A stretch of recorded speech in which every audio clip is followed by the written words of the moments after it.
Right then, let's see if this works. Morning everybody. See if I can see myself in this community.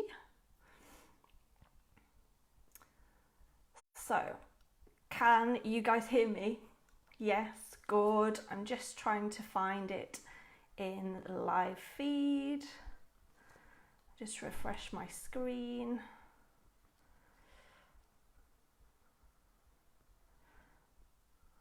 Morning, James.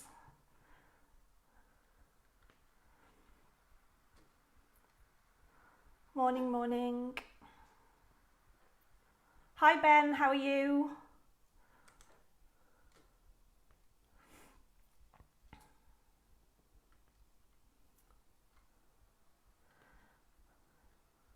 There, I can see myself. It's all working. I've managed to set the tech up, which is good. Craig and Todd will be proud of me, I'm sure. So we'll just wait on a few more people to join in. Morning, Linda. How are you? I can see the emojis as well, which is good. All good. Yeehaw, yes. Indeed, Todd. Yes, indeed. Brilliant, Hayley. Thank you so much for letting me know that you can hear me. I was a bit nervous about that. So, how is everybody anyway? How has your summer been? I can't believe it's the 1st of September. It's gone really quickly, hasn't it? And kids are back at school next week. Scary, scary. Hi, Martin. How are you?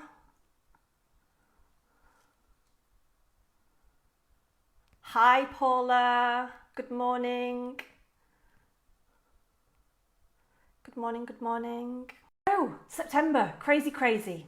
So, it's just gone 8:30. So, good morning, everybody. I'm Delith Parsons from Plenary, and thank you for joining me on 4N TV Live this morning. So, now we're going to start the 40 seconds round. So, instead of 40 seconds like we get at a normal 4N meeting, any of you can send me up to 40 words as a Facebook comment. This can be a brief pitch about you and your business, which everyone tuned in, can and will be able to see even after the live feed has gone. So I won't attempt to read all of them, but I'll try and pick out a few comments. And as a tip for future weeks, why don't you write your 40 words before the live feed, and then you can just copy and paste it and it becomes dead easy. So while you're all typing in your 40 seconds, or your 40 words rather, I will just share with you my 40-second pitch. So my business is Plenary, and I work with service-based businesses to do 3 things. So the first one of those is to set goals with regard to their marketing and to help them plan their marketing so it becomes more effective and they get better results from it. That in turn leads to an increase in inquiries, but we also look at improving the conversion of those inquiries through to sale. And then the final thing that I work with clients on is to improve their operational efficiency, which saves both time and money, which ultimately increases the profitability of their business. So that's what I do. I am just going to see if I can read some of these comments out that are on here. So let me see, hang on one sec.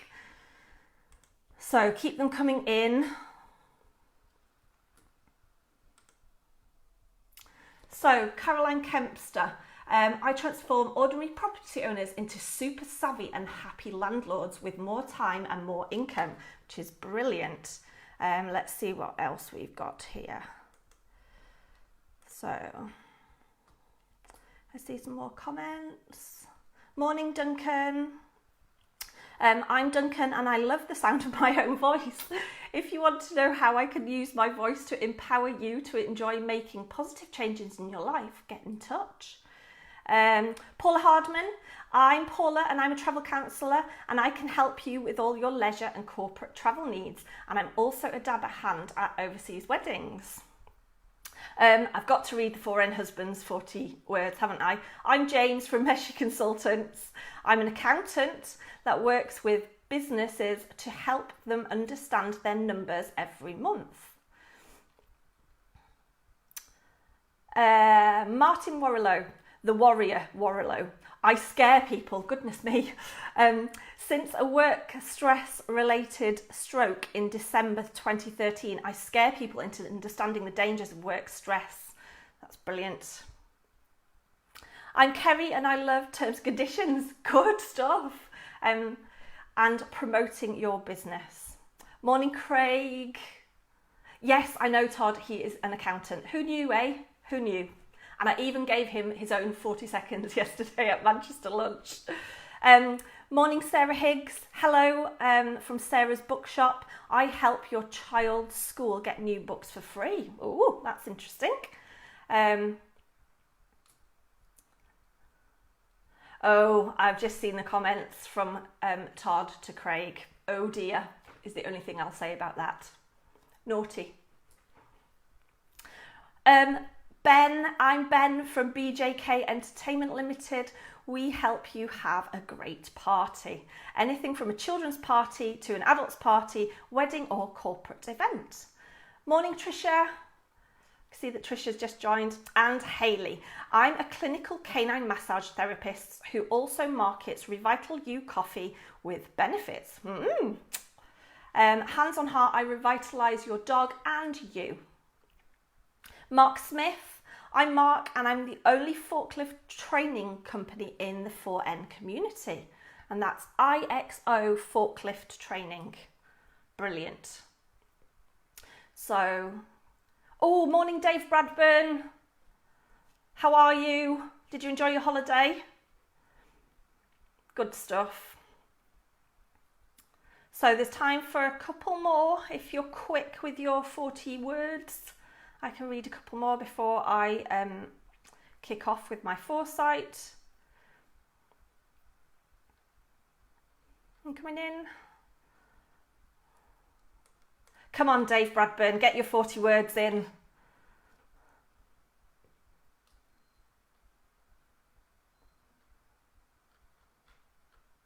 There we go. So, Saroj Kumari.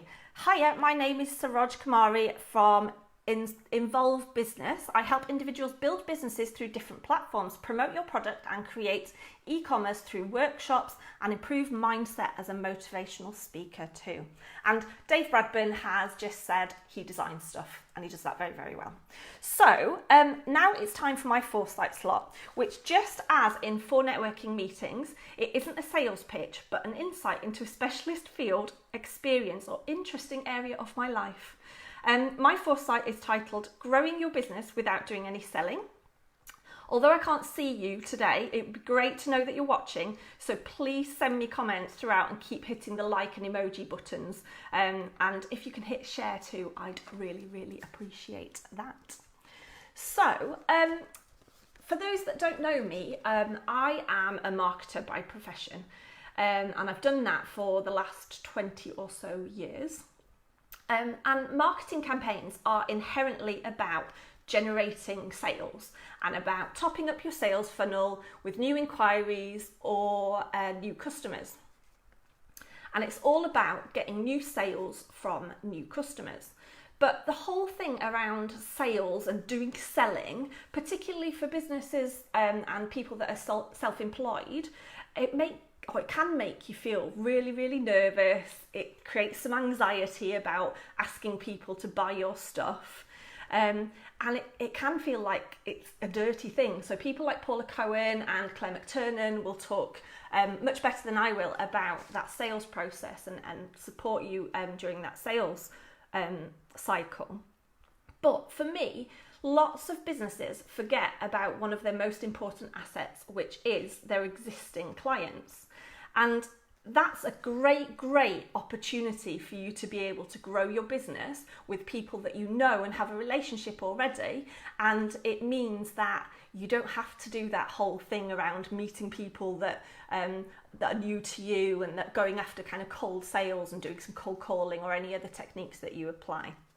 So my foresight is about sharing with you some of the top tips that I've learned over the last 20 or so years in terms of growing businesses. And I've done that very, very successfully through the relationships that I've had with clients and customers. So when I was researching this foresight, I looked at some stats around sort of customer retention and client retention and what was going on in the marketplace, really. Some of these you will know, and some of them might just be a reminder, and some of them you might not even have heard of. So it's at least 5 times more expensive to acquire a new customer than it is to look after an existing one. So that's one of those stats that lots of people have heard for sure. And that 80% of your business's future profits will come from only 20% of your existing customers. Existing clients are also much more likely to spend more money with you, and the stats around that show that they spend about 1/3 more per transaction. People that have already purchased from you are 60 times more likely to purchase again, and 1/3 of customers will switch supplier if they're not happy with the service that they've got. So it makes total sense for you to focus some of your efforts in terms of growing your business on looking after those existing clients. So the first tip that I am going to share with you is that you need to get to know your clients. So this sounds really, really obvious, doesn't it? That I talk to my clients about what kind of customers they work with and how they know who those clients are. And on one end of the scale, you've got businesses that might keep a list on a spreadsheet or something, or even worse, on Post-it notes or in the back of their writing pad. But majority of the clients that I work with now have some kind of CRM. So some kind of online system that allows them to store the details of their existing clients and customers. So we're looking at addresses, contact details, email addresses, some tags around what type of business they are, where you might have met that person in the first instance. But when I talk about getting to know your clients, I don't just mean those kind of hygiene factors, if you like, those kind of contact details and all the basic information. I talk about really getting to know them. So in exactly the same way as you do some research and you might have formulated your ideal client avatar in the first instance, you're really digging deep into who these people are. So you know what they like, they know what they dislike. You're trying to build up a rapport with them. So you might get to know about their family, their interests, what they do outside of work, and trying to find some common ground with them. What stresses them out at work? How can you help them make sure that stress is limited? What are their goals? What do they want to try and achieve from their career?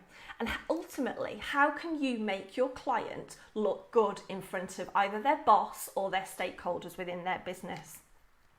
When you're trying to get to know a client, it's all about you trying to get into that position where you're the trusted expert for them. So it's a really unique position to be in, and even if it's not something that you and your business can help with directly, wouldn't it just be fantastic for that client contact to ring you up and say, hey, do you know somebody that can help me with X, Y, and Z? You're trying to build up that rapport, you listen to them and you try and resolve their problems, but it takes some time to do that, and you've got to invest that time up front in terms of getting to know your client. So the second tip that I've got is that you need to plan your opportunity. And again, this sounds really, really obvious, but it's not always front of mind for us because we're focusing quite a lot of the time in our business about new clients and getting new clients on board. So even when a client has purchased from you and they've made that initial contact and that initial purchase, there's still a piece of work for you to do in terms of continuing to research that business. Remember, you're always trying to keep yourself in that trusted expert position. It's about understanding their business. So what's changing in that? Can you see anything about that client's business in the news? Do you know what's going on? Are there any changes? There was one thing that really used to stand out to me when I had an employed role as a client within a business. And I had a number of marketing agencies reporting directly into me about that. So reporting into me regularly about how our PR was doing, how our social media was performing, all sorts of things with regard to marketing. And it really, really surprised me at the end of each kind of status meeting that we had with them that very, very rarely did any one of those agencies ask me if there was anything else they could help with. So again, you know, simple things like that really, really help you to grow your business and to be in a position where you can pounce on any new opportunity that's made available. When you do your research, you plan your opportunity for these relationships that you have, look at what services you could also sell into that business. So again, you know, from my experience, somebody might come to me and approach me to help them plan an email marketing campaign. So off the back of that, and doing some research and doing some planning, it becomes very obvious that there's other needs in the business in terms of their social media management, in terms of their website conversion. All of those other things are things that I could help those clients with ultimately. You know, do they outsource anything to any other company that you could take that on their behalf? And obviously try and upsell and cross-sell products and services to them. And that works both in terms of businesses that sell a service and businesses that sell a product. So again, spend some time planning that opportunity. Tip 3, again, this sounds really, really obvious, but people just don't do it often enough. And it's about being proactive. So for me, this is very much around adding value. And, you know, lots of the clients that I work with are always talking about giving added value and how they do that. And their clients are very, very interested in what's in it for me, basically. So it's not just about doing the job that that client has asked you to do. It's about going that extra mile, and it's about doing things that not just meets their expectation, but it absolutely delights them. And your job, particularly for service-based businesses, is about improving the situation for your clients. One of the things that really, really used to annoy me as well was when I would get an email from one of my agencies, and they would give me some information in that email about the performance of a campaign, for example. But as part of that email, it would raise many more questions that they hadn't answered initially. So again, you know, think about when you're sending information to clients and customers, think about those questions that they might come back with and answer them up front. You're trying to make life easier for them, so give them the answer before they even ask for it. So think about how you can also add value in terms of sharing information with them. So if your client works in a particular industry and that there's some newsworthy items that you can share with them, again, you know, please do that. And whether that's as part of a regular mailing that you do or just as a one-off, have you seen this information? And also, you know, if there's anything that you hear about your clients or your customers' competitors, share that information with them and let them know what's going on, because it might be that they just haven't seen it because they're too busy focusing on their things to do list. So tip 4 is about leveraging networks. So we're all part of this 4N community, and we're here because we know and we realise the benefit of networking. And people do business with people that they know, like and trust. And that's why we go out networking in most of the instances. So it's exactly like that with your clients and your customers. If they trust you enough and you've done the work up front to kind of position yourself as this expert and that you're adding value that you should, they'll be much more likely to refer you on to people within their network. So are there people within that client's organisation that you can ask for a referral into? Are there people within that client's network external to their organisation, again, that you can ask for a referral into? You've got to ask for it because people don't do it enough, and you can feel a bit scary to kind of ask for a referral, but if you don't do it, you're never going to know. and find out and spend that time, as we said earlier about the research, spend the time understanding and getting to know who they know and who's in their network. People just don't do that enough, and ultimately, what's the worst that can happen? They might say, no, I can't introduce you at the moment because of X, Y, and Z. So you've not lost anything because you weren't introduced anyway. So please, if there's things that you can do next week, why don't you go and research those contacts that your existing clients have and ask for introductions where they are relevant to you? Because again, that's a super fabulous way of extending your reach and growing your business through the relationships that you've already got. So tip 5 is about delivering great service. So this is probably the most obvious thing. But again, it is so important, and people forget because they're too busy delivering what that client has asked them to do. And some of the clients that I work with, they get really nervous about complaints. So we might be talking to them about planning their social media and the strategy around that. And they're kind of saying, you know, I don't like social media because it gives people the opportunity to complain about what we're doing and it's out there and people can see it. Well, for me, complaints aren't as bad as people make them out to be. So obviously it's not nice to get a complaint because it's a personal slate on your business, but they are a great way and a great opportunity for you to learn from them.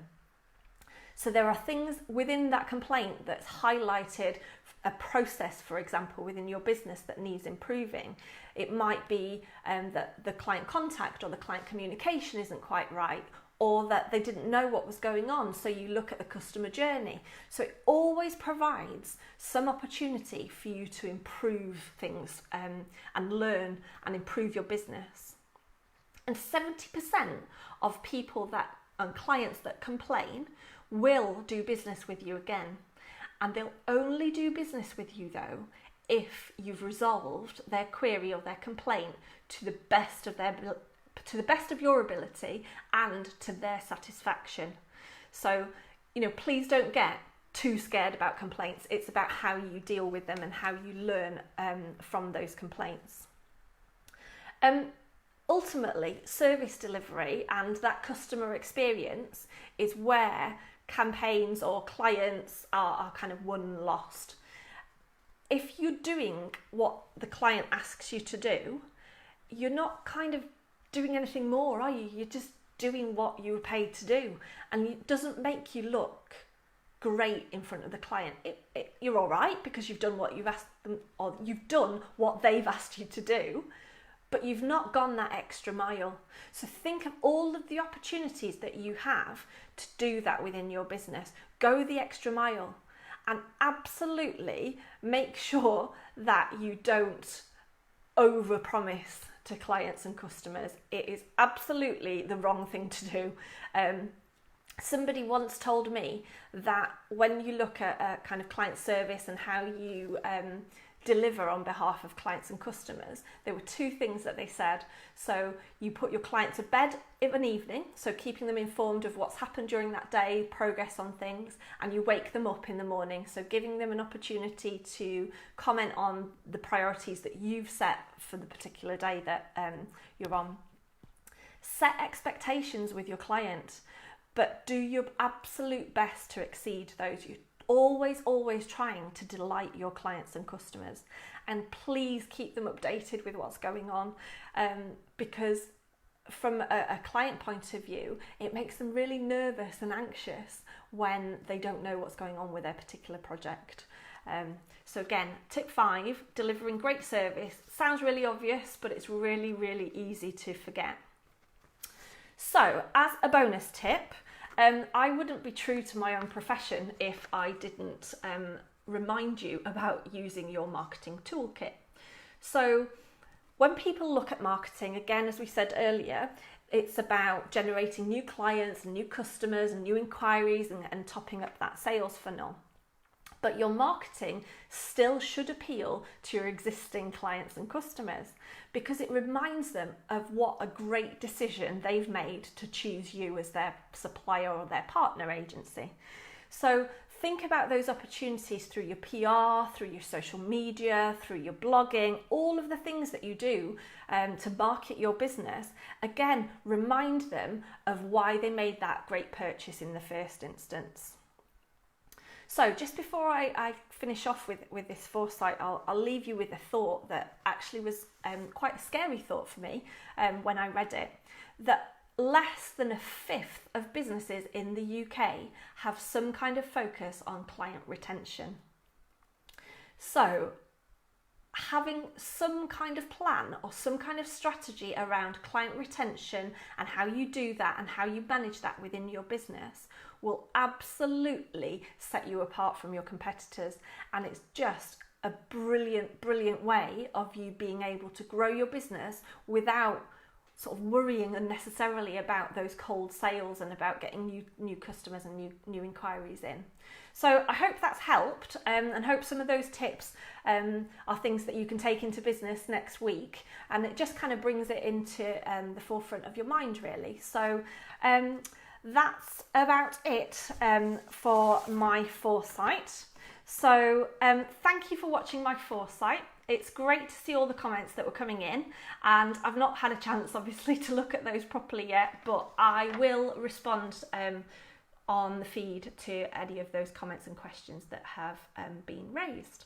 So 4NTV Live is back here at the same time next week at 8:30 a.m. on Saturday, which is the 8th of September, when you can join the lovely Michael Nagels with a foresight titled Autumn Statement. So that's full of highlights and news from 4N and what's going to be going on in the next few months. So make sure you tune in then, and we'll have even more Facebook Live stuff coming up. So you can join 4N's network leader Michael Nagels again, back here on Friday at 4 for his weekly roundup. He'll have a mix of news, announcements and waffling nonsense. It does actually say that in the script here, that you won't want to miss. Also, there are regular 4 Development Live video presentations providing great tips on how to develop your networking skills. These are at convenient lunchtime slots between 12 and 12:30 p.m. So look out on Mondays for our fortnightly 4 ways to get 4N fit, and for our presentations from 4 networking experts, plus check out Webinar Wednesdays. If you would like the opportunity to present an episode of 4NTV Live, then please contact your regional leader. It's free to take part and is open to all 4N Passport members. So slots are already booked up, so get your request in now. This 4N TV episode will continue to be available to view anytime here, so please share it and add more comments. So that's it from me. I hope you enjoyed today's 4N TV Live. Thank you so much for watching, and feel free to continue networking right here on the 4N Facebook community. Thank you so much. Bye.